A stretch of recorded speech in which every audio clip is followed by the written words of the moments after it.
Okay. Good evening, everybody. Thank you for logging on.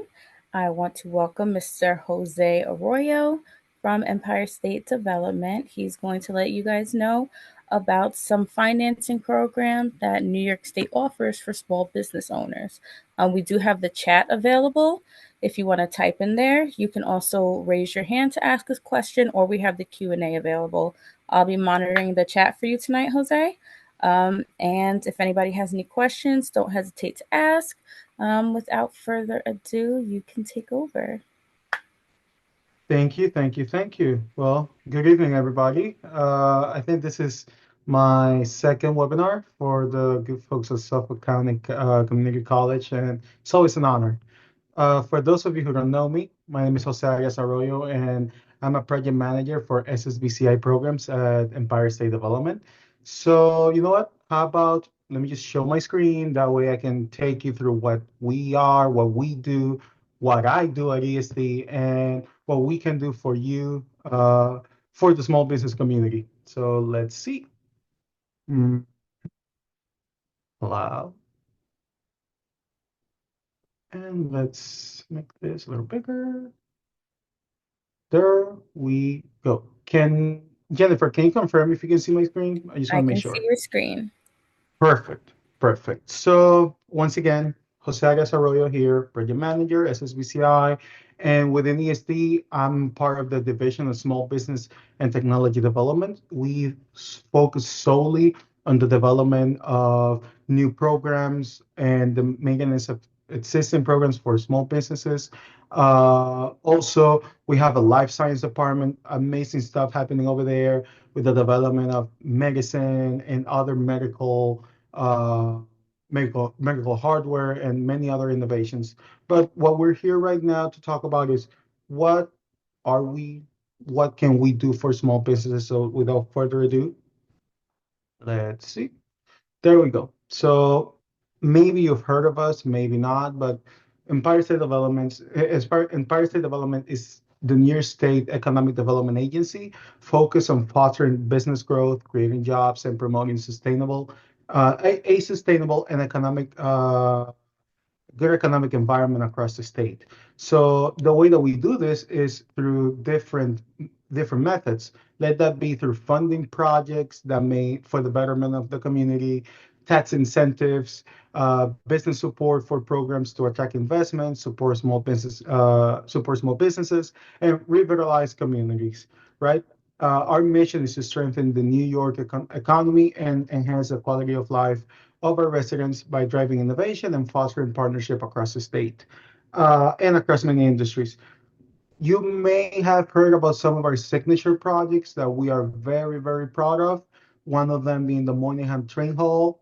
Most likely you've heard of that. You've also heard about the Javits Convention Center. That's also us. But the one that I like the most personally, call me biased if you want, it's the one little brand that we've seen thrown out here and there, and it's right here actually on on my polo. I love New York. Not only did we create it, but we're also the ones who manage the trademark. We give out the certifications for the proper use. So whenever you see a mug, whenever you see a polo, or anything that has the I Love New York brand on it, that was us. That was done through us for the authorization of the use of our trademark, and also to push not only our culture, but also what New York is supposed to be, not just as a city, but as a state.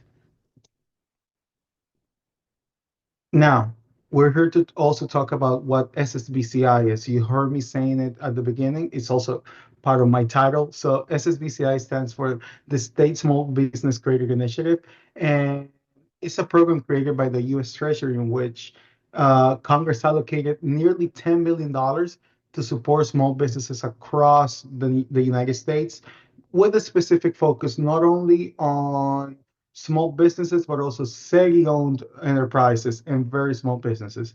Now, you heard me saying SETI. What is that? Maybe I've heard of it. SEDI. Jose, what is that? How does that impact this conversation? I'll definitely show you what that is.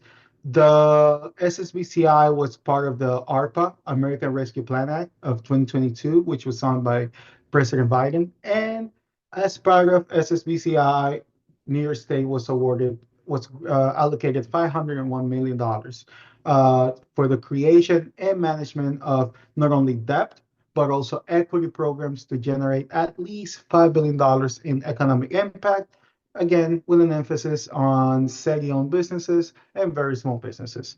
From those 501, the team that I'm part of, Capital Access, was allocated 282 million, the majority of that allocation to improve the access to capital through direct or indirect financing, which are the programs that we'll be touching upon in a little few, ensuring small businesses have the working capital needed to compete and thrive. Also, $219 million for equity and venture programs. That's, like your investment funds and that kind of stuff. Whenever you have one of these businesses that may need some investments to get going, or maybe they're like, technology oriented businesses, that's the department that you would like to, have a conversation with. But again, what we're here for is it's capital access. You heard me saying SETI at the beginning, and I know this is a little bit, I will say, intimidating, all of these words. Jose, why are you bringing this up, right? Thing is, uh, in order for you to understand what's the focus of our programs, you really need to understand what is SETI. So SETI, those are businesses, enterprises that have been certified, not by us, but that they have self-certified, that they're owned and controlled by individuals who have had their access to credit diminished. Let that be for any economic circumstances as the ones that you see on screen. Let that be gender, uh, veteran status, limited English proficiency, a physical handicap.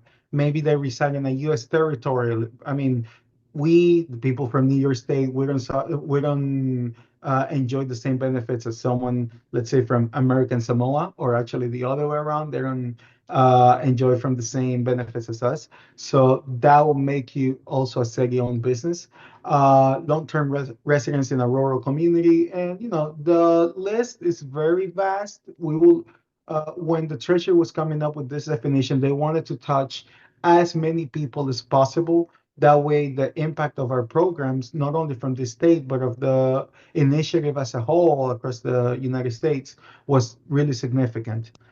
But you can also be a city-owned businesses, not just based on your demographics, but also where you reside, which is what we can see in this slide.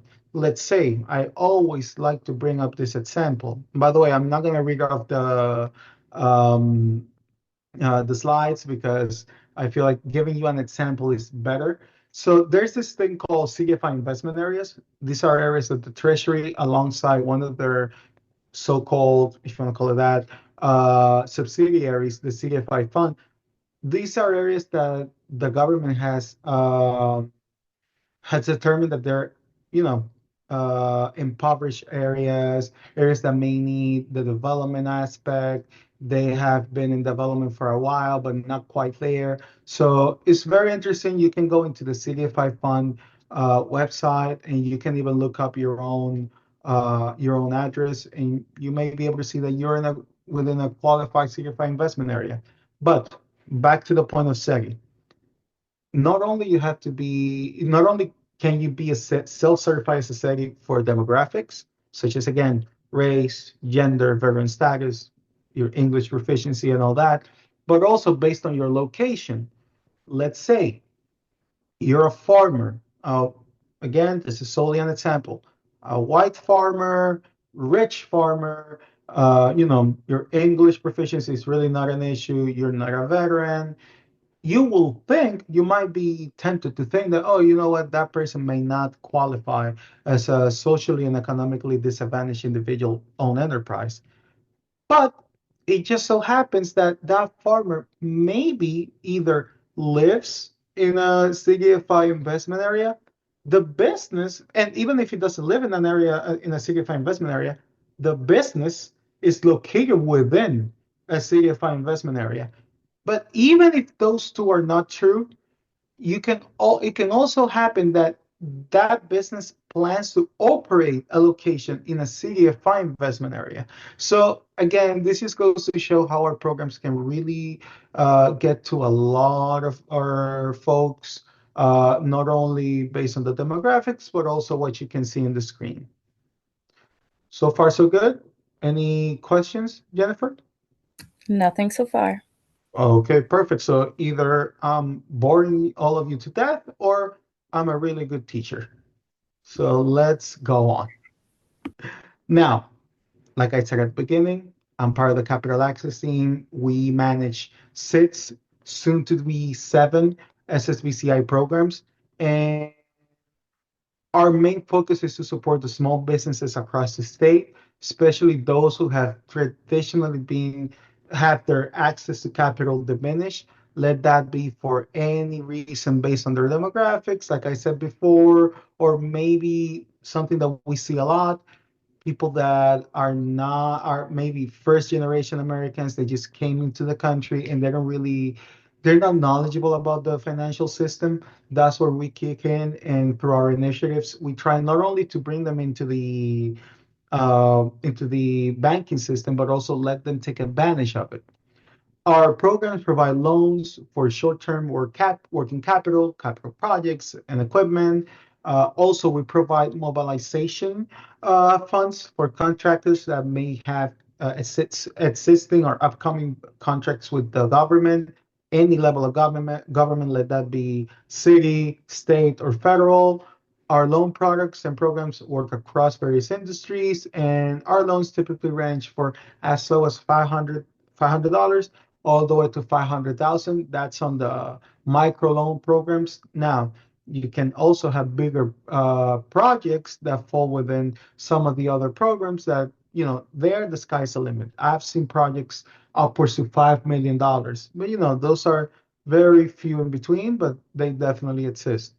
Now, we not only we offer financing through the programs that I've been mentioning, but also we provide technical assistance, trying to provide that education aspect that the small businesses require, because uh, you may need a loan to get that kickstart for your business, but guess what? Maybe you're not quite there yet when it comes to your knowledge, when it comes to your financials, getting your financials in order. So that's where the technical assistance aspect of our team comes in, and we develop several programs, such as the ones that you see on screen. You have and I'm gonna go from the bottom up because it makes a little bit more sense.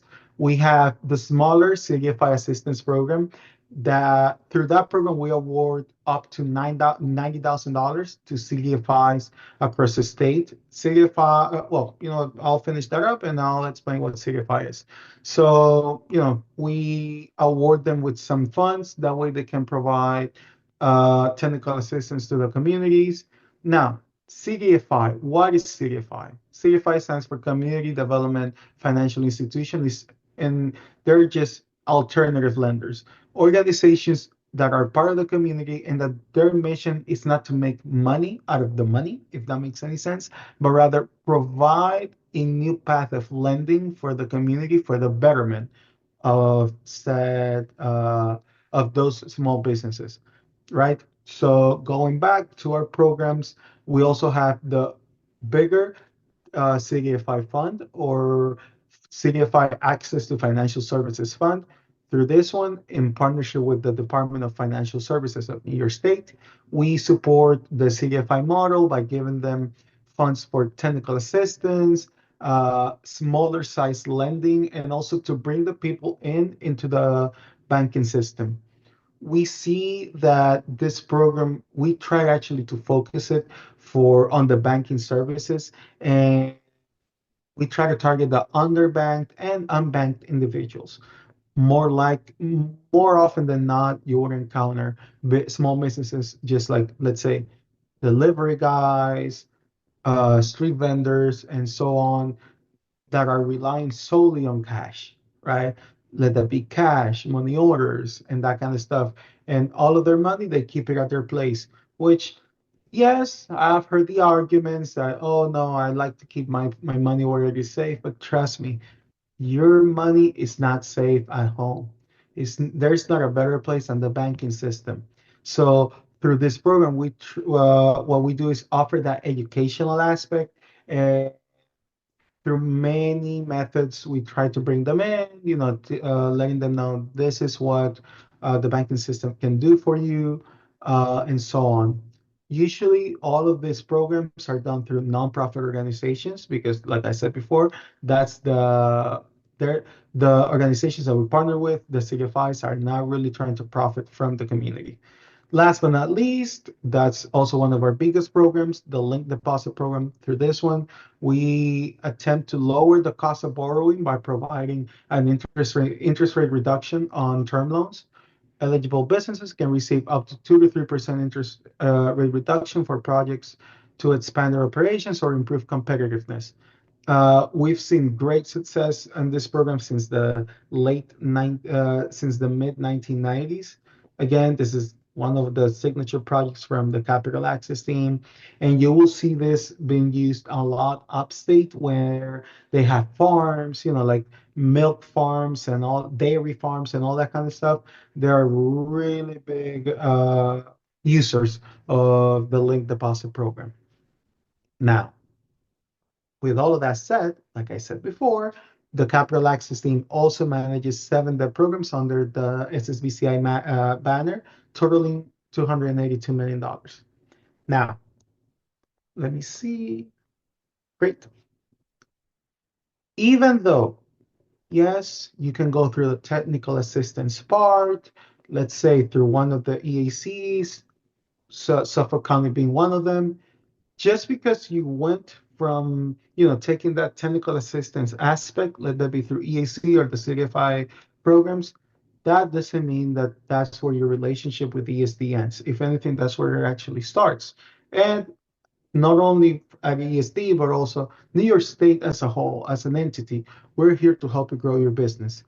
How do we do that? We do that through our loan guarantee programs, our lower interest rates, much lower than the ones that you will find in the market. Flexible terms going from 1 month all the way to 6 years. A targeted support, a targeted focus, a really big focus on the disadvantaged communities, the distressed communities, and lastly, through the offering of bonding assistance. And you'll hear about that in a few. But just because we have all of these programs and just because we all happen to live in the beautiful Empire State, that doesn't mean that you're entitled to one of our facilities, one of our loan programs. And you may say, "Oh, what do you mean, Jose? I mean, I live here. If I need it, you should just give it to me." No, you have to become loan ready, and that's where the folks from the EACs and the CDFI programs come in. How do you become loan ready? Once you come to the table to discuss a possible loan term loan, sorry, with one of the lenders, make sure that you have developed a strong business plan. Trust me, having a strong business plan goes a long way because that's basically your pitch to this organization. Remember, if you don't have that much prior experience, how does that underwriter across the table know that you're going to do good? How can he put any faith into your business? So that's where a business plan comes in. And I know that that's one of the aspects that the EACs are very, very good at. If right, Jennifer? I mean, I've seen some of the work that you do on business plans, and it's amazing. Yes, Um, thank you. Yep. Yep. Also, organize your financials. When you come to the table, make sure, you most likely than not, we hear this often. 3 years of financials, let that be your cash flow projections, your tax returns, your P&Ls, all of that. Try to keep your financials organized and keep them in order. Not only for when you're applying for loans and you're trying to get that kickstart for your business, that little push, but just because it's actually good practice to keep all of those documents in place and to keep them in order. Also, establish a good credit history. I think that applies not only for the business side of things, but also the personal aspect, the personal side. Please make sure that you always make your payments in time. You don't borrow more money that you can repay. That I think explains itself. Also, understand your collateral options. Know that if you come to a lender and let's say that you're asking for a $100,000 loan, but the past 3 years in average, you've only done, let's say, $50,000 in revenue or in net income. Know that just because it's under your what you're asking, it doesn't necessarily mean that they're going to deny it. They're going to deny the application. But what may happen is that they'll put something as collateral. Let that be a vehicle, let that be a property, some skin in the game. That's how we like to call it. The lenders like to see this doesn't apply for every case, but understand, like I said, that this is something that may happen. They might ask you to have some skin in the game. And last but not least, build a strong relationship with your financial institutions. You know, go into your CDFIs, see who works there, see what they have to offer, explain your business, come back and forth to their webinars and uh, many other events and just foster that relationship because at the end of the day, I feel like this is actually one of the strongest points that someone can actually say about becoming loan ready. Don't go into that office being a stranger. Be a familiar face. With all of that said, now the time has come for me to showcase our beautiful programs. So we start by the biggest one, the $106 million Capital Project Loan Fund. Through this program, we provide direct loans specifically tailored for the growth of manufacturing and other eligible businesses within your state by financing by financing a portion of the cost of acquiring or renovating the premises or constructing new buildings and or purchasing of machinery and equipment. One good example of this is a current project of mine. It's a agricultural center located in Chester, New York, like like a good 30 minutes from my place. And what we're trying to do here is build a $1 million wash and pack center, bringing it up to FDA and FSDA standards. So not only does that help the business, but it also helps the community because their business model is that once they have the business up and running, they actually lease it to the farmers around the area so they can come and take advantage of the facilities at a very, very low cost. Moving on, the $56 million Small Business Revolving Loan Fund. We provide short, this is actually the one that most people actually apply for. Through the Small Business Revolving Loan Fund, we provide shorter term loans, typically under $250,000. And with this one, we try to address the inequities of the access to capital by bridging that gap. Let's say you may not be able to go into the Chases or the Bank of Americas of the world, but you can definitely go into the Buck Capitals, the Accompany Capitals. These are just names of some of our partners, and they'll be able to actually process your application. And if everything goes well, everything is in order, provide you with that working capital, lending capital, right? Next is the $47 million New York Forward Loan Fund. This is call me biased. This is actually my favorite because with this one, even though the details within the Small Business Revolving Loan Fund and the New York Forward Loan Fund are pretty similar when it comes to we try to focus on low interest microloans. This one, we give it a twist where even though, yes, the limit to how much we will be able to lend through this program, this is done through an online application, which you can actually go in right now by visiting nyloanfund.com. Go in there, process, pre-apply. And what we do is once the questionnaire is all ready, the system actually refers you to one of our many partners in this program. So let's say you're someone from Buffalo and you're requesting a $25,000 loan, the system is not going to recommend you to apply for a CFI down here in the metro area. It's going to find local partners that we have so you can have those conversations with them. Next, we have the $29 million capital access program. There's a difference. There's a capital access team and there's the capital access program. So let's make that clear. For this one, this is not so much of a public facing program in the sense that people don't usually know that they're taking advantage of it. But through this, we provide portfolio insurance for participating lenders designed to increase financing opportunities in your state. So what we do is you know, those, let's say you go into a bank, you ask for $10,000, and you know how there's an portfolio insurance. You know how there's that specific loan, there's a small part that gets taken out because it has an insurance policy to it in case the loan ever goes bad, right? So what we do is for people that have been rejected in the past, have been denied for a loan in the past, we partner with CDFIs and we tell them, look, every dollar that you put on your fund, let's say a $10,000 loan, you take 500, a small business only gets 9,500. With those 500 being taken just for portfolio insurance as a safety net, if you want to call it that, every single dollar that that the CDFIs provide for every specific loan, we're going to match that one dollar to dollar. You may say, well, $1,000 in your example is not really that crazy, Jose. So I don't know what's the big fuss about the capital access program. But remember, CFIs enroll more than just one loan. They will enroll 10, 20, 30, 40 loans, right?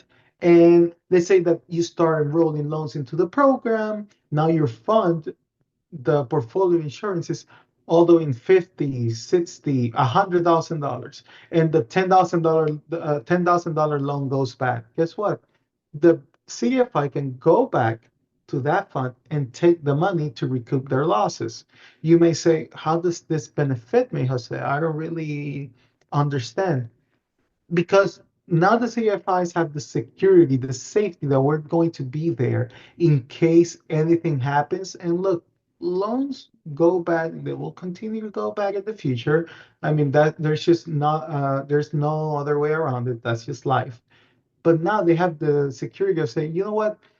Before I wasn't so willing on giving Jose a street vendor that doesn't have their financials all the way there, but they're kind of risky. But because we have this safety net, you know what? Let me grant them this loan, right? So that's the beauty of the capital access program. Not only it's not public facing, but the community takes full advantage of it. The $22 million contractor financing revolving loan fund. Through this, we provide lines of credit for working capital and to deploy and execute both federal, state, and local related contracts via our participating lenders.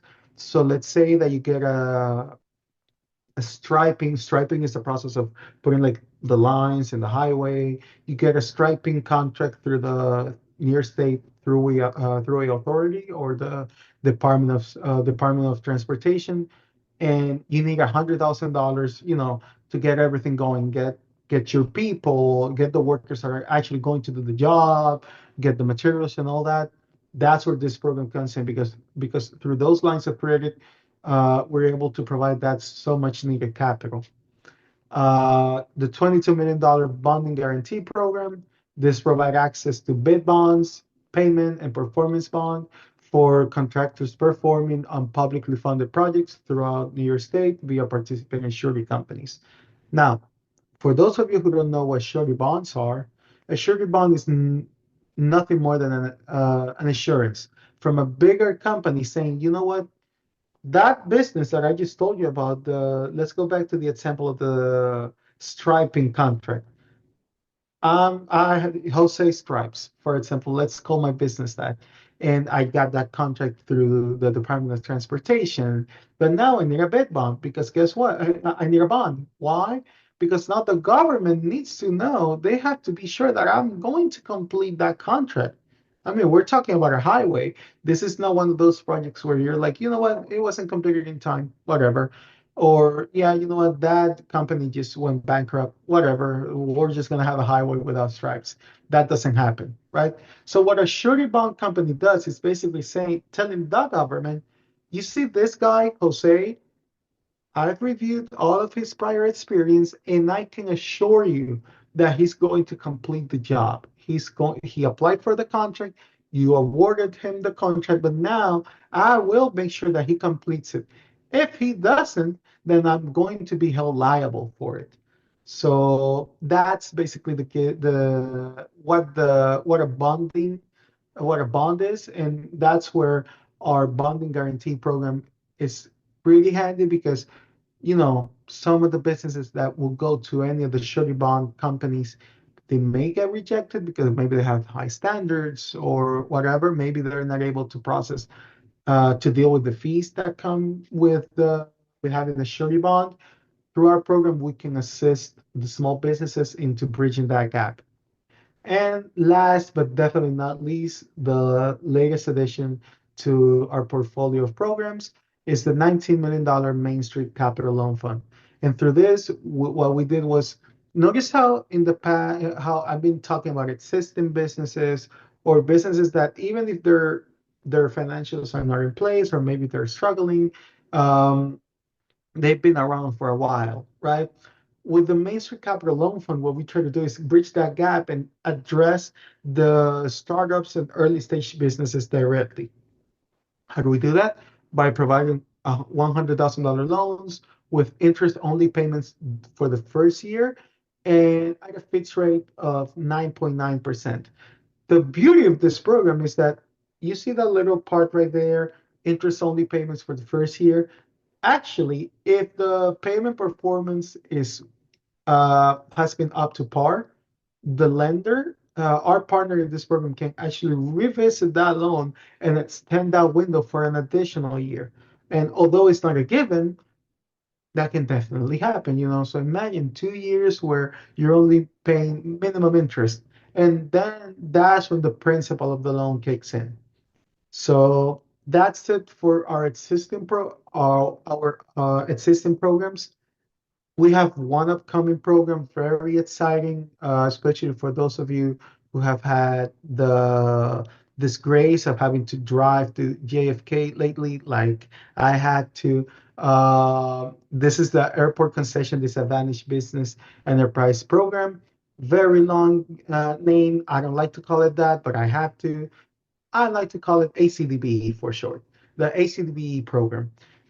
Through this, we provide credit enhancement and direct lending to capital to participating banks and community development financial institutions so they can target all of those lending, they can focus their lending on the businesses that are ACDBE certified and they're trying to operate a concessionaire at one of the new airport terminals, let that be Terminal 6 or Terminal 8 at JFK, right? Or let's say that you have a new idea for an airport concessionaire uh, at LaGuardia.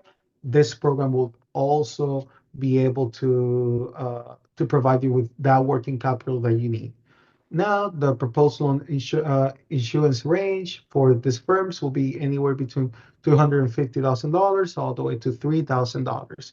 So, yes, this is a little bit bigger in scale, but we try to address all the gaps that we can identify when it comes to many industries and many communities. Now, you've heard me talking about for and bore you to death with about all of our programs and what we do and what ESD is, but what does any of this mean, right? Like, what are the results? What has ESD actually done for the small businesses of the Empire State? So we're very proud to say that up until December 31st, 2024, the end of the fourth quarter, we have assisted 1,500 businesses across the state. They have benefited from our credit programs. with over $167 million worth of loans, lines of credit, and or surety bonds being issued. Of those $167 million, there's been $50 million that have been leveraged as part of the SSBCI capital, because there's also, and this is something that I forgot to tell you earlier, but every single organization that we partner with, they have to match dollar by dollar. So if we, let's say, partner with lender X and we lend them $1 million so they can use that money and further lend to the community, they also have to match that one by one. So they'll need to have access to $2 million, to another $1 million, which will total the 2 million. For every dollar that we lend, the organization that we're lending to has to match that dollar by dollar. So that way, there's again skin in the game, like I said before. And the one little piece of information that we're the most proud of is the fact that through our programs, we've been able to assist. Well, all of these numbers have been focused 88% for the city-owned businesses and 72 for the very small businesses, respectively. Very small businesses, and pardon me if I didn't mention it earlier, are those businesses that have less than 10 full-time employees as part of their payroll. You can log in into our website, go into esd.ny.gov/SSPCI, and we have this amazing tool. We call it the widget, where it's going to ask you a few questions: what type of organization you have, what is your need of capital, what industry are you operating in, and once you click on go, it will actually give you results on what is the best program for your specific need. And with that, I mean, that's the end of the presentation. That's what we, not only at ESD, but even within the Capital Access team, that's what we do. Please, you can always contact us by scanning the QR code on the screen, but also, because I like this audience, you can always just email me at jose.arroyo@esd.ny.gov, and I'll make sure to address any concerns that you may have. Um, do we have any questions so far? We don't have anything in the chat, but if anybody would like to raise your hand, unmute, or type in the chat, we're open for questions.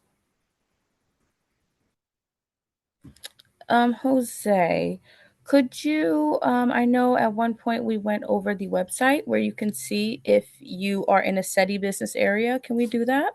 Absolutely. Thank you. Absolutely. So I'll pause my screen share for a second. Let's see. So signifyfund.com. All right. I actually forgot about that example. I remember there was one of the attendees who brought it up. You know what? I like your memory. You have a really good memory there. So let's see if my investment is, let's see. So let me resume share my screen. Can you see it? Yes, I can see it. It's a Okay, little perfect. tiny though.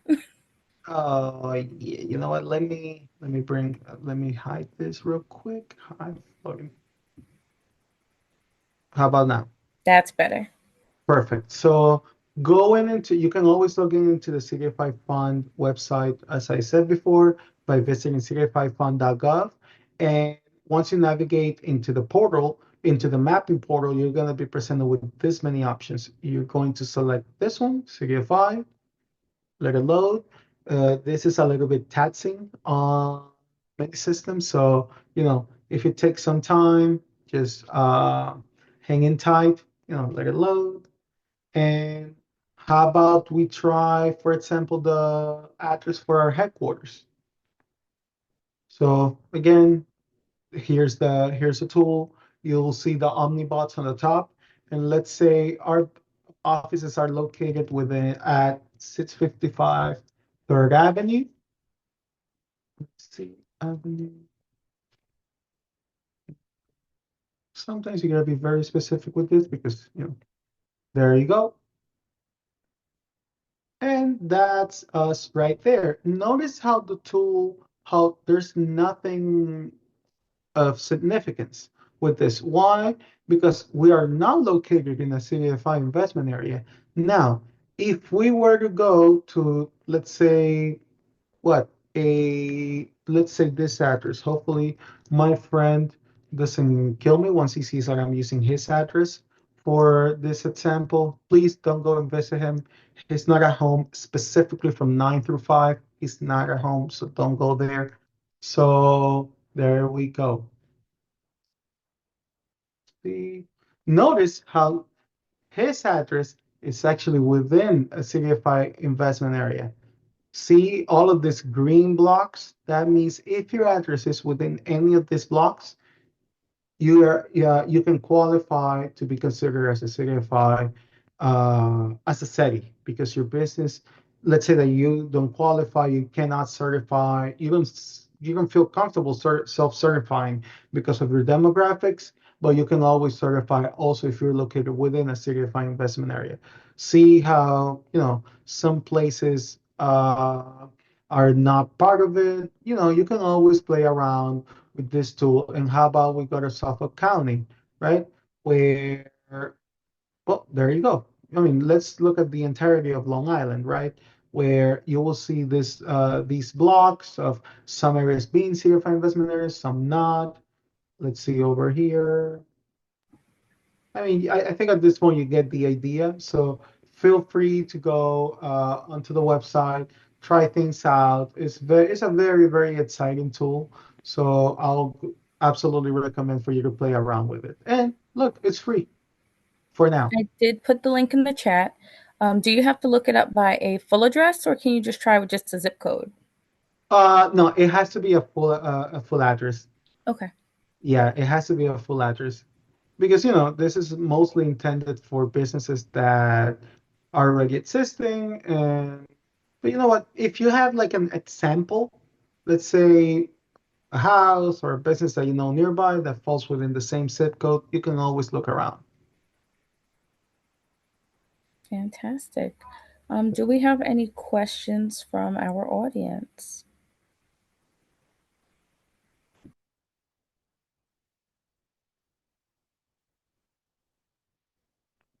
And again, if anybody missed it, I did put that link in the chat so you can see if your business does fall within that area. Feel free to ask any questions. We won't charge. And if we do, we'll send you the bill. Don't worry.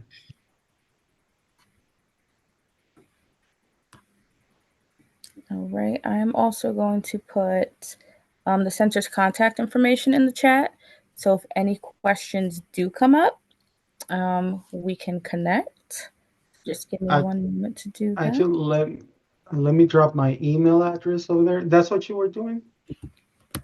I'm going to put mine and then I can Oh, direct okay. it to you. Well, I'll also drop it on the chat. So if Okay. you have any questions, Whatever makes and you happy. yeah, yeah, yeah, I can get enough emails already.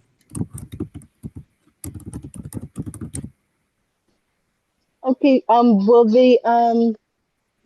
the slides be available? The Zoom recording, or is this on the? Yes. So this Okay. will be posted on our YouTube and I will put that link in the comment as well.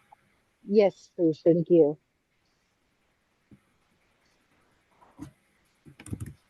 Thank you so much. This was an excellent presentation. I appreciate it.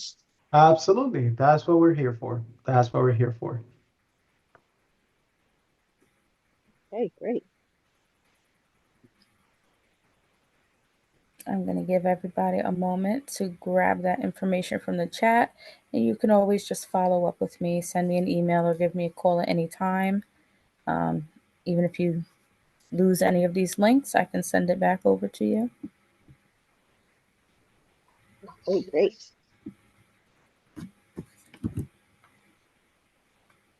All right. Thank you, everybody, for logging on tonight. Thank you, Jose, for your wonderful time, your wonderful presentation, and all of the knowledge and opportunities that you share with us provided by Empire State Development. It is always a pleasure working with you. The honor is mine, and thank you so much. I'm looking forward to many more of these. And again, if you have any questions, any inquiries, or if you just want to chat with me because you say, you know what, that guy's cool, please feel free to contact me on my email, A and little I'll be stretch. more than. That's a little bit of a stretch, right? I'm overdoing it at this point. But yeah, feel free to contact me at any time. Thank you, everybody, and I hope you have a wonderful evening. Have a good evening, everybody. Thank Good you. night. Thank you. Good night. Thank